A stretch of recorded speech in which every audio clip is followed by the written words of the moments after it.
Donc on va démarrer la dernière demi-journée avec deux communications ce matin. Donc la première avec Philippe Laëllec, merci d'être présent, donc qui est inscrit en doctorat à Rennes 2, pour une thèse sur les mutations de l'urbanisme de Morlaix du XVe au XVIIIe siècle sous la direction de Pierre-Yves Lafont et Gauthier Aubert. Voilà. Et donc le sujet, donc, il est vraiment très proche du sujet de la thèse, va être, donc on va élargir la question du commerce à l'influence des relations économiques et commerciales terrestres de Morlaix sur le tissu urbain. Donc ce croisement du commerce sur l'évolution d'une ville. Donc ça, ça me paraissait très intéressant. Donc 25 minutes, je saute mon compteur, 2 minutes. Voilà, 25 minutes plus les questions. Merci. Alors, vous m'entendez? Très bien. Donc, bonjour. Donc, merci aux organisateurs du congrès de m'avoir sollicité pour faire cette intervention sur mon sujet de thèse. Et tout d'abord, souligner que j'ai rajouté un sous-titre à mon intervention. Donc, l'intervention traite de l'influence des relations économiques et commerciales terrestres de Morlaix sur son tissu urbain. Du XVe au XVIIe siècle renvoie plutôt au bornage, si je puis dire, de la thèse, comme je vous expliquerai tout à l'heure, mais il m'a semblé intéressant de rajouter un sous-titre, donc en m'intéressant plus particulièrement au quartier Saint-Mathieu et à la place du Mahalard. Quartier qui n'est pas sans intérêt, quoiqu'il soit relativement peu étudié. C'était l'occasion. Alors, pourquoi m'intéresser à ce quartier-là alors qu'on pourrait parler du port, du commerce maritime, de l'influence des négociants armateurs sur le tissu urbain, sur leur construction? C'est que Morlaix est un port qui draine énormément d'activités économiques. Évidemment, l'arrière-pays n'étant rien oublié, il suffit de parler des toiles de lin. Si c'est bien un produit de l'intérieur qui transite par le port, c'est celui-là avec forcément une influence sur l'urbanisme, les constructions, le bâti. Mais Morlaix draine également du vin, draine des métaux, draine du bois, draine une quantité de produits de vente qui ne sont pas des produits de l'arrière-pays, tout simplement. Donc mesurer l'impact de cette production, pour mesurer l'impact d'une production authentiquement locale sur le tissu urbain, il y a quand même un quartier qui s'y prête remarquablement bien, sans confusion, c'est le quartier Saint-Mathieu. Et donc le Mahalard, c'est une zone de marché. Et il me semble que nous sommes bien dans la thématique de ces 3 journées en parlant de marché, de commerce et d'argoite. Et plus spécifiquement, eh bien, c'est un marché de bestiaux, dont je vous en dirai un peu plus tout à l'heure. Il y a également une piste qui avait été explorée, c'était celle de la présence des cisterciens à Morlaix. C'est vu, si j'ose dire, évidemment avec Fadila Hamelin, dont nous avions étudié deux rentiers de 1641 et 1683. Mais au final, en y repensant, alors c'est vrai que les cisterciens ont une présence importante dans la ville de Morlaix. Ils collectent des rentes sur à peu près 25 maisons. Ils sont attestés dès le XIIe, XIIIe siècle plutôt, puisque ce sont eux qui accueillent les dominicains, mais c'était pas assez précis d'une certaine manière. Et c'est pas parce que vous collectez une rente sur une maison que forcément ça veut dire grand-chose par rapport à la construction de la maison elle-même. Donc c'était une occasion de s'intéresser à ce quartier du Mahalard. Allons-y. Alors, déjà, vous parlez du plan que j'ai cogité. Nous allons évidemment commencer par nous intéresser aux sources que j'ai utilisées, pour ensuite nous intéresser à la place de la ville, enfin de la place de ce quartier par rapport à la ville et à l'arrière-pays. Nous intéresser également à ce que peuvent nous apprendre les archives, notamment fiscales, Et je conclurai sur une approche plus tournée vers une forme d'archéologie du bâti, même si je ne suis pas du tout archéologue. Mais il y a quand même quelques éléments qui méritent qu'on s'y arrête. Et étudier les archives, c'est bien, mais se promener dans le quartier, c'est intéressant également, évidemment. Et essayer de mettre les deux en cohérence, c'est parfois assez, comment dirais-je, optimiste, mais c'est intéressant. Alors ma thèse porte sur la période qui va du XVe au XVIIe siècle. Tout simplement, elle tourne autour de deux documents fiscaux. Alors d'abord le rôle rentier de la sénéchaussée de Morlaix-Lanmeur de 1455. Ça c'est pour la date de départ en quelque sorte. Et le document plutôt de départ et le document d'arrivée, c'est les registres, parce que ce sont de gros volumes in-folio, du papier terrier de la barre royale de Morlaix, 1677-1681. Mais je parlerai évidemment de l'avant, comme je parlerai également de l'après. Ce serait difficile de s'en tenir à ces deux documents. Alors déjà, préciser, ça vous le savez, le rôle rentier est un document qui est quand même très, très, très sommaire, qui au total c'est 84 folios, alors que il faut le prendre pour ce qu'il est, pour les informations qu'il peut nous apporter, et c'est déjà très bien pour ça.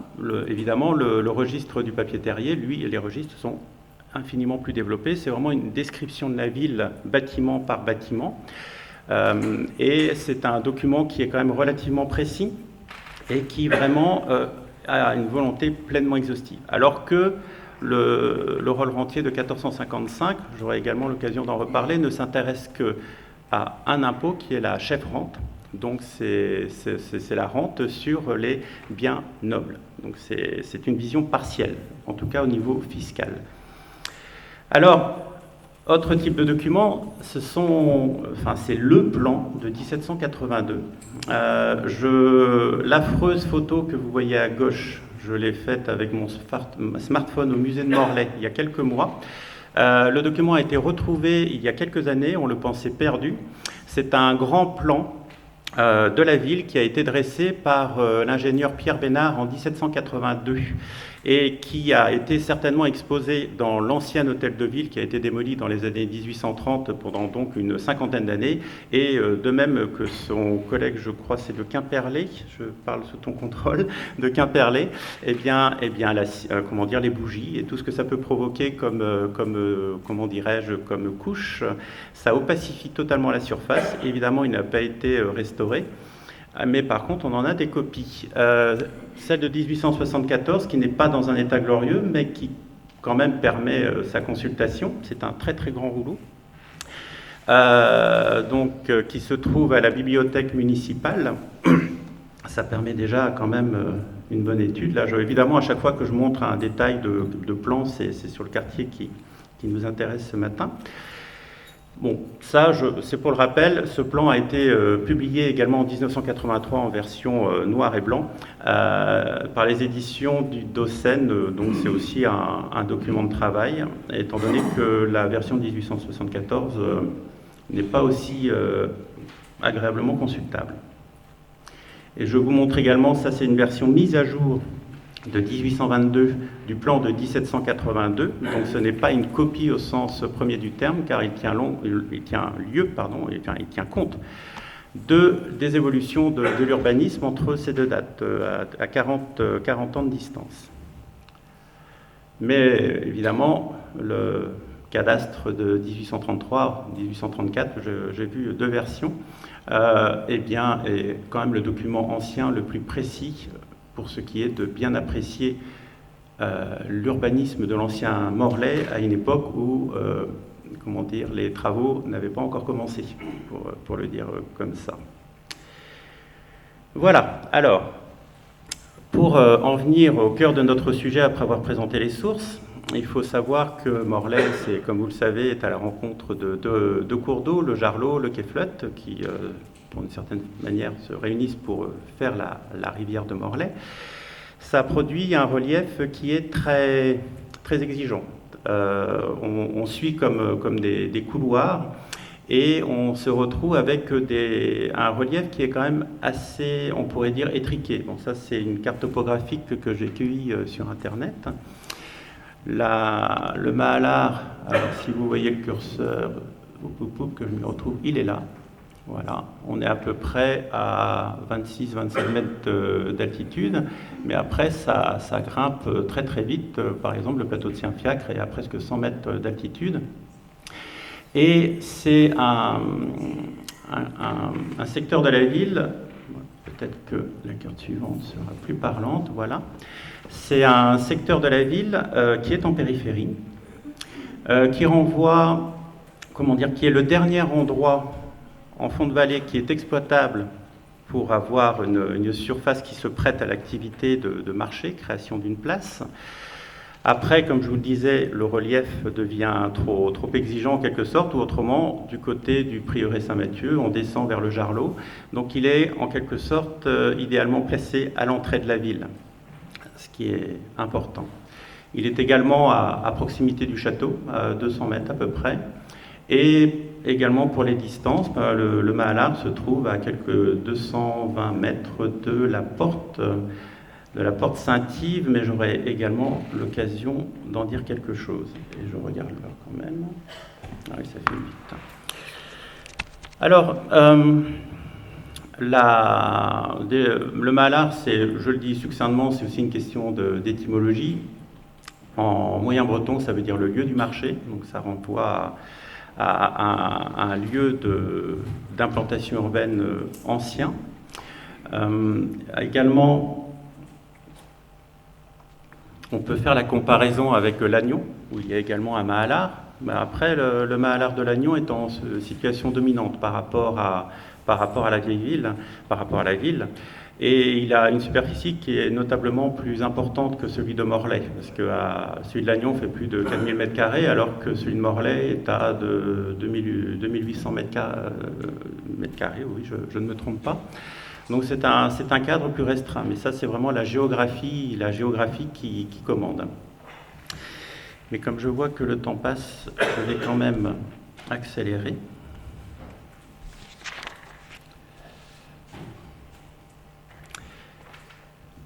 Pour en venir aux enseignements des archives. Alors, ce que j'ai fait, ça c'est la carte que vous voyez, est extraite du rôle rentier donc de la chaussée de Morlaix-Lormeur, 1455, et ce qui apparaît, c'est le nombre de biens sur lequel est prélevée une rente.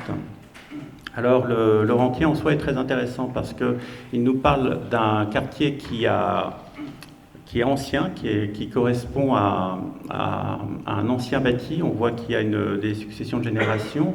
On voit qu'on parle de vieilles maisons assez régulièrement, de vieilles masières.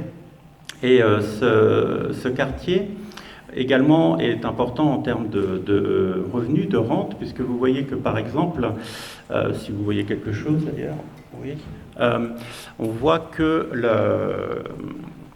le quartier qui produit le plus de revenus, je vous en reparlerai également tout à l'heure, c'est la rue Milouen, donc avec 20 biens qui sont recensés, alors que c'est comment dirais-je, je vous décrirai plus précisément ce pâté de maison tout à l'heure. On voit que le quartier du marché est un quartier anciennement bâti et un quartier certainement très, très, très dynamique. Également, comme je le disais tout à l'heure, ça concerne uniquement les chefs-rentes, donc c'est une vision tronquée de la fiscalité, mais c'est quand même intéressant. On peut aussi parler alors ça permet un comparatif entre le document de 1455 et celui de 1677-81. C'est au niveau des noms de rues, c'est d'une très grande stabilité, plus grande d'ailleurs autour du Mahallar qu'au niveau de la vieille ville. Là, vous voyez par exemple la rue des Fèvres, ça correspond davantage à ce qui s'appelle la rue du Mur actuellement, mais ça c'est une appellation qui date du 19e siècle. Il n'y a pas encore de rue des Nobles en 1455, et ce que nous appelons la rue des Nobles est intégré dans cette rue des Fèvres qui va du pavé.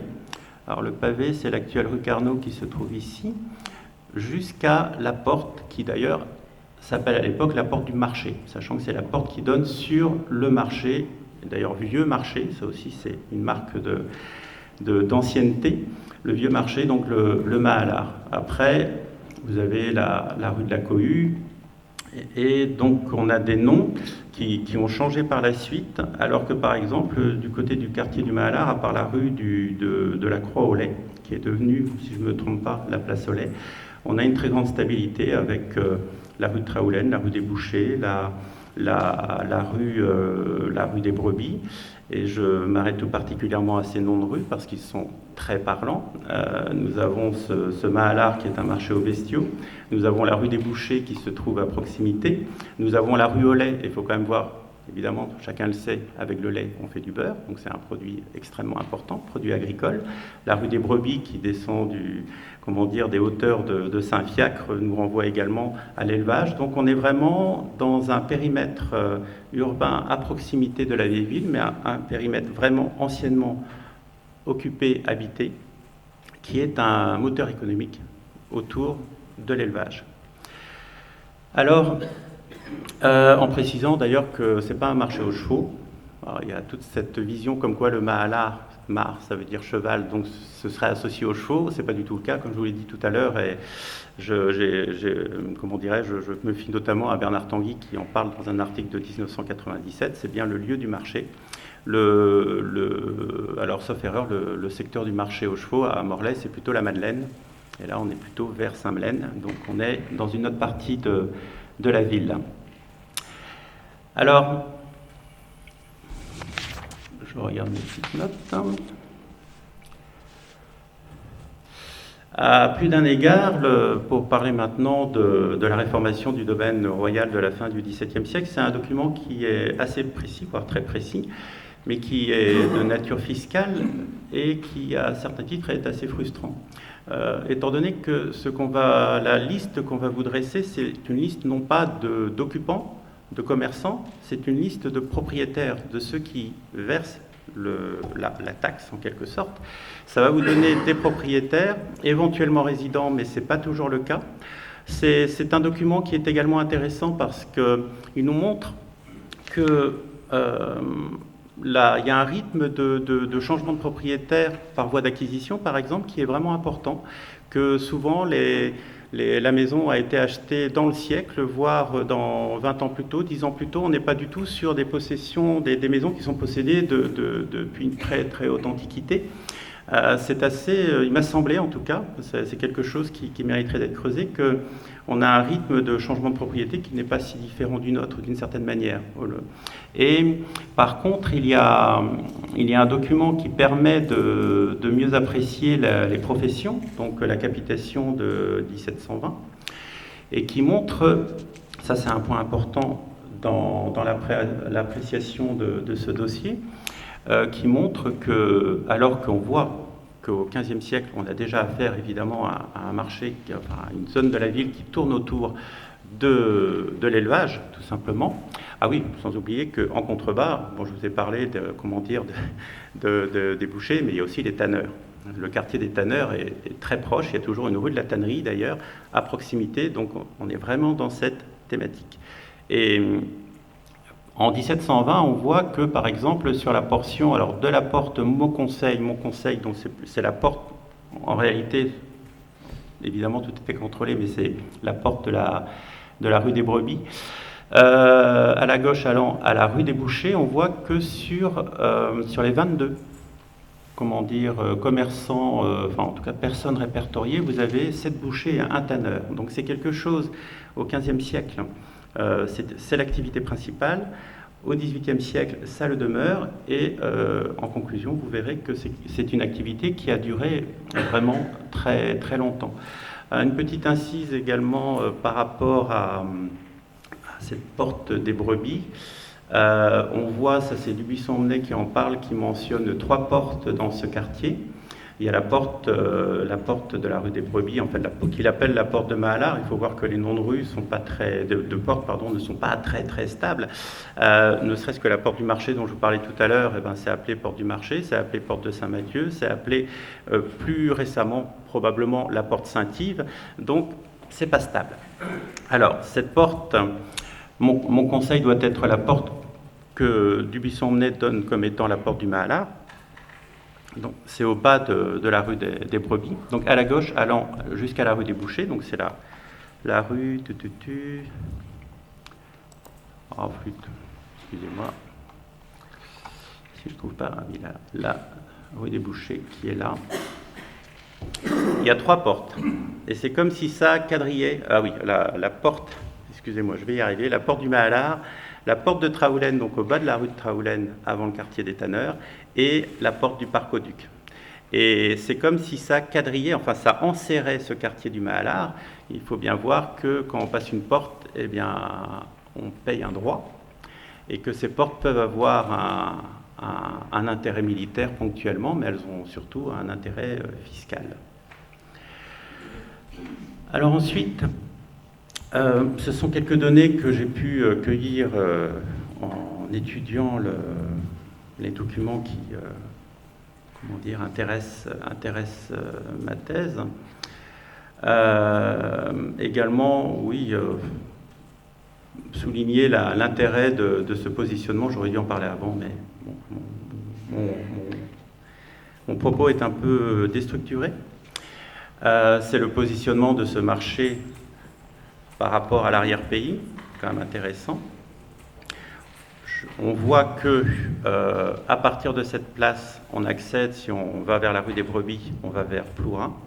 Si on prend par la porte de Traoulen, on va vers Plougonvin-Calac. Si on prend le pont de Traoulen et qu'on passe le Jarlot, on va vers Plouignot.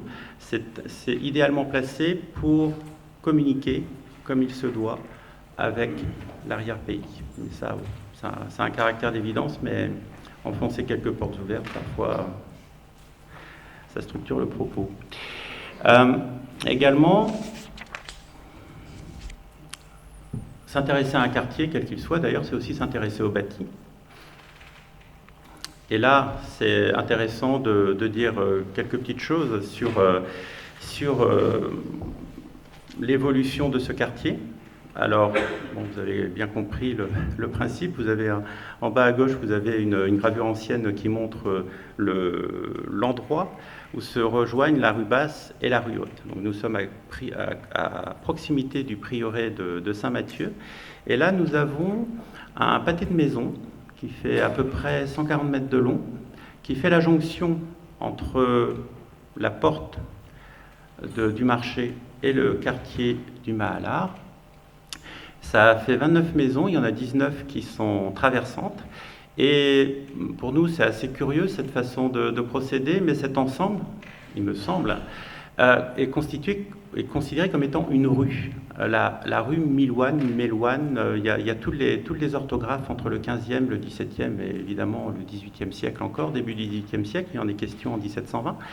Eh bien, c'est un ensemble, donc c'est cet ensemble qui produit le gros des rentes, de chefs-rentes dont je vous ai parlé tout à l'heure. C'est un ensemble étroit, donc il fait à peu près au plus large, en tout cas au milieu, 13-14 mètres de large. Ça fait des maisons qui sont peu profondes. Et là, c'est aussi pour parler des contraintes du terrain et d'un point de vue connaissance du bâti morlaisien. Il est intéressant de voir qu'il faut vraiment tenir compte de la pente. D'ailleurs, la photo de la droite vous permet de l'apprécier. Il y a 4 mètres de dénivelé entre la rue Haute et la rue Basse. Donc ça vous fait des maisons qui sont construites en biais, en déclivité, si je puis dire.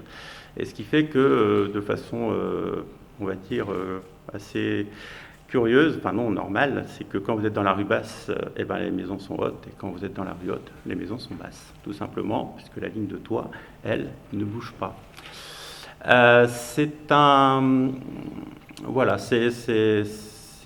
ensemble de maisons, d'ailleurs, intéressant de le noter. Donc, il est constitué en 1455, bien avant même probablement. C'est un ensemble qui ne cesse d'évoluer, car il intègre notamment, en tout cas d'après l'inventaire qui a été fait par vous savez qu'il y a un secteur sauvegardé à Morlaix, qui a donné lieu à l'édition d'une carte, et on voit qu'il y a au moins 2 ou 3 maisons qui sont considérées comme ayant été à lanterne. Donc comme c'est un style de maison qui s'est surtout développé à partir du début du XVIe siècle, et j'ai une théorie là-dessus qui relierait, évidemment il faut à étudier, qui relierait l'essor des maisons à lanterne au sac de 1522 et à l'incendie. qui a suivi, eh bien, c'est un secteur qui se met au goût du jour, en quelque sorte. S'il a pu intégrer des maisons à lanterne en profitant de la profondeur du parcellaire, ce système en lanière, eh bien, c'est que il y a eu reconstruction constante, d'ailleurs jusqu'au XXe siècle. À l'époque, c'était sympathique de voir ce qu'ils construisaient comme bâtiment. Bon, ben là, à droite, vous voyez que ce qu'on a fait dans la deuxième moitié du XXe siècle est un peu moins agréable pour les yeux. Mais bon, en tout cas, ça fait partie de l'évolution du quartier. Là, encore une autre illustration. Il faut avancer un peu parce que oui. Il reste 5 minutes. Oh là là, bon, on va courir alors, il n'y a pas de problème. Voilà, donc je vais conclure en quelques mots. Simplement, là, nous sommes rue Haute. Là, vous voyez également une maison à pan de bois, qui n'est pas une maison à lanterne d'ailleurs.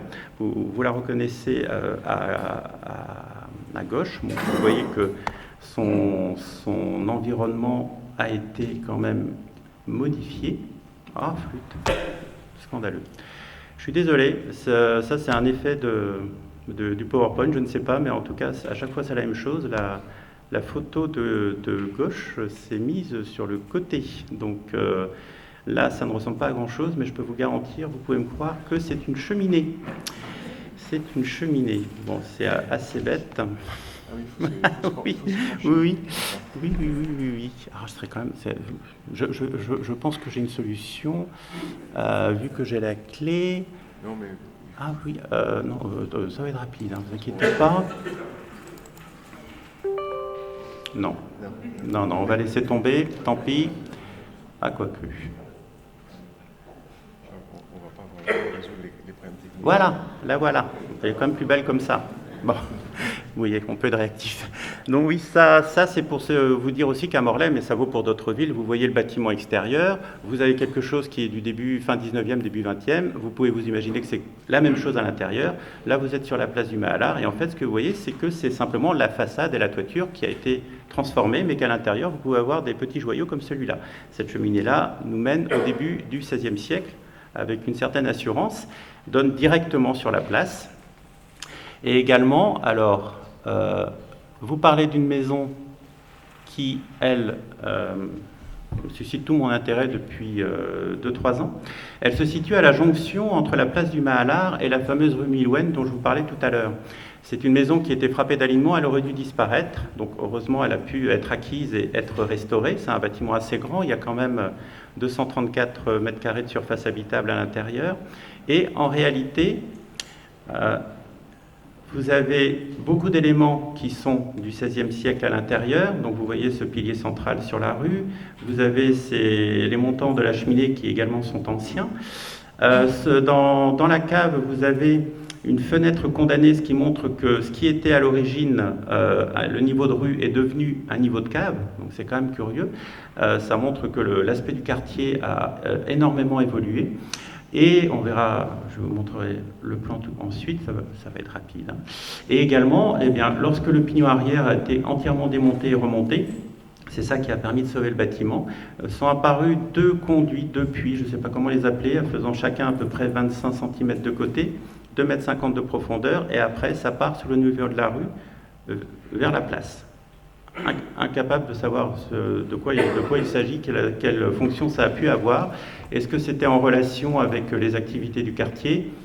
Bon, là c'est plus une hypothèse. Alors des relevés ont été faits. Donc vous voyez, là c'est la cave justement, le niveau de rue actuel et le niveau de rue ancien, donc à 2,50 m dessous. Donc les relevés ont pu être faits, puis on voit que c'est en réalité 2 maisons qui ont été associées en une au XXe siècle, l'une contre l'autre. Ça a été un restaurant jusqu'à il y a une dizaine d'années, même une pizzeria. Et ça a été un salon de coiffure dans les années 50. Et au début, bon, on voit qu'il y a un fonds de commerce qui doit remonter au début du XVIe siècle. Et là, évidemment, l'extérieur. Alors, les activités liées à l'élevage se sont poursuivies jusqu'au XXe siècle. Vous avez en haut à gauche une carte postale qui montre le marché, enfin c'est un jour de foire, c'est vers 1907, et là on voit qu'il y a des bovins. Et la petite place à côté, qui actuellement ne porte pas de nom, mais on voit sur la mise à jour du plan donc de 1822 qui s'appelle le Petit Mahalard, comme il y a un petit Mahallar à Lannion également, c'était, en tout cas au XXe siècle, un secteur qui était davantage dédié aux petits cochons. Donc on voit que la petite place, la grande place n'ont pas forcément le même type de vente, et évidemment, l'état actuel, toutes ces places, que ce soit à Lannion ou à Morlaix, eh bien, ça finit en parking. Bon, c'est un constat. On verra bien comment ce type d'espace urbain périphérique pourra être, comment dirais-je, transformé dans les années à venir. Bon, je préfère m'arrêter là. Je vous remercie pour votre attention. Merci.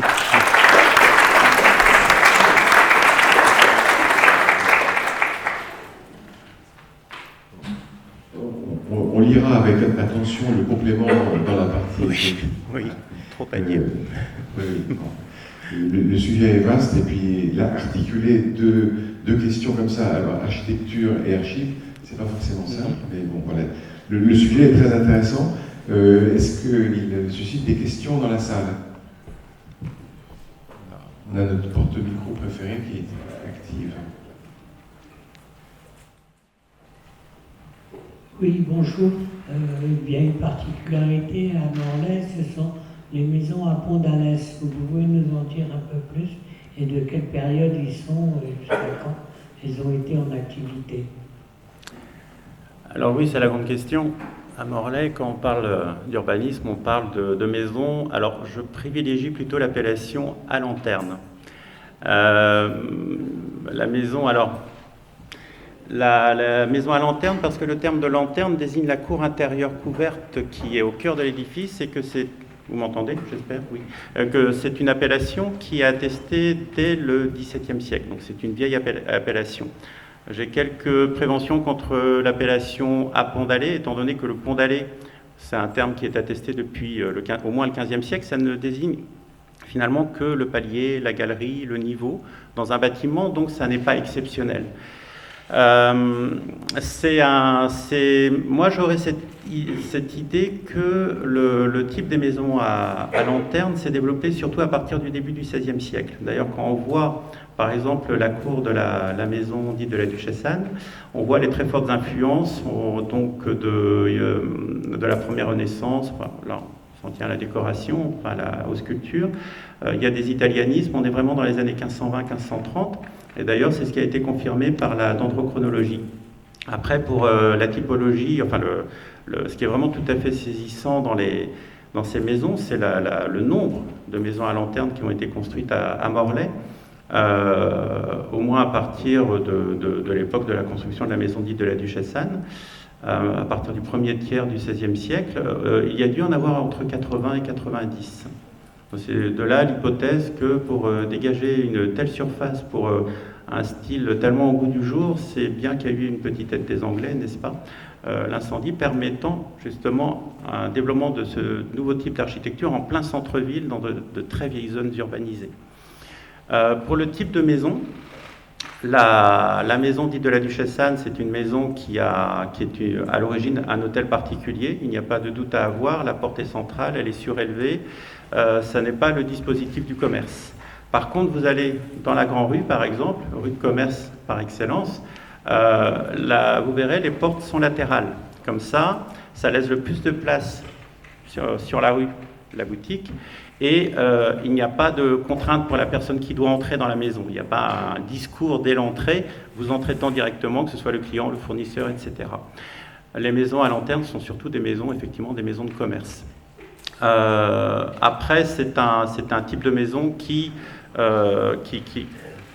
semble-t-il, a même été... qu'on a retrouvé, enfin il y a une maison à Tréguier, il y en a une à Landerneau, il y a une suspicion à Exeter. Là, il y a, comment dirais-je, le terme même de lanterne, on le retrouve à Dinan. Il y a un ouvrage qui va sortir prochainement sur la question. Et c'est vraiment... L'appellation n'est pas que morlaisienne. Le type de maison avec cette magnificence, par contre, a l'air d'être très morlaisien. Voilà, ce sont des éléments de réponse, mais en tout cas, ça nous mène au XVIe siècle, et c'est quand même un style de maison très morlaisien, mais qui ne se limite pas aux maisons de commerce. Voilà. Oui, tu as mentionné tout à l'heure la perte d'un niveau. Oui. Donc une cave actuelle qui était rez-de-chaussée précédemment. Est-ce que tu as trouvé des exemples sur d'autres maisons dans l'entourage qui attestaient cette perte de niveau? Et est-ce qu'on sait pourquoi ça a été comblé en fait? C'est une question et je n'ai pas franchement la réponse. Je le constate pour le cas de Place Soleil. Il y a un vrai niveau de différence entre le niveau actuel et le niveau ancien. Ce qui a pu amener ça demanderait d'avoir une connaissance beaucoup plus précise et détaillée des anciennes configurations de la place elle-même. Qu'est-ce qui a pu justifier qu'on relève le niveau? C'est pas forcément si ancien d'ailleurs. Je n'ai pas retrouvé d'autres exemples parce que c'est pas si simple d'entrer dans les maisons déjà. En plus, entrer dans les caves, c'est encore moins simple, je dirais. Mais ce qu'il faut voir aussi, c'est que les niveaux de rue évoluent énormément avec le temps.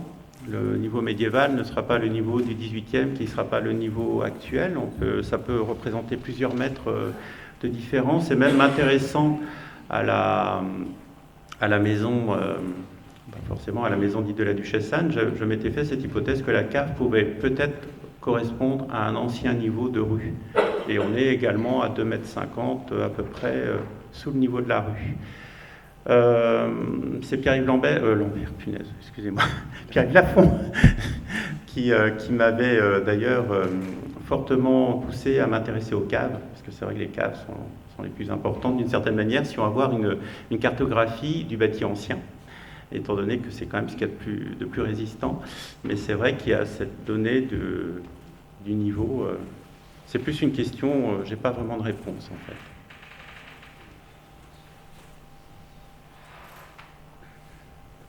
Et y aurait-il une dernière question? Alors, sinon, on va remercier Philippe Laëllec et on va passer à la communication suivante. Je vous remercie.